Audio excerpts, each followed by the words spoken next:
एक माँ की 3 जवान बेटियां थीं, जो बेहद खूबसूरत और आकर्षक थीं।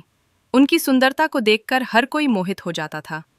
गांव के सभी युवक उन लड़कियों पर मोहित थे, लेकिन उनकी सुंदरता ही उनका सबसे बड़ा शाप बन गई थी। तीनों बहनों के बीच रोज झगड़ा होता था कि कौन सबसे सुंदर है। इस रोज रोज के झगड़े से परेशान होकर उनकी माँ ने एक योजना बनाई। उन्होंने एक गरीब लड़के को बुलाया और अपनी तीनों बेटियों से कहा, तुम में से कौन इस अनाथ लड़के से शादी करना चाहेगी? पहली बेटी बोली, इस बदसूरत भिखारी से कौन शादी करेगा?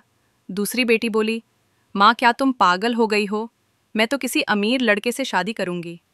तीसरी बेटी बोली, माँ अगर तुम्हें लगता है कि यही सही है तो मैं इस लड़के से शादी करने को तैयार हूँ। अगले दिन तीसरी बेटी की शादी उस लड़के से कर दी गई। शादी के बाद माँ ने अपनी बेटी से कहा, बेटी, ये लड़का कोई भिखारी नहीं है, ये राजा का बेटा है। ये सुनकर दोनों बड़ी बहनें चौंक गई। तीसरी बेटी ने आश्चर्य से पूछा, माँ ये भिखारी क्यों बना हुआ था? माँ ने कहा, ये नाटक मैंने इसीलिए करवाया क्योंकि इसने मुझसे कहा था कि मैं अपनी रानी उसी को बनाऊंगा जिसके दिल में सच्चाई और सरलता होगी। अगर आप भी माँ से प्यार करते हैं तो सब्सक्राइब किए बिना मत जाना।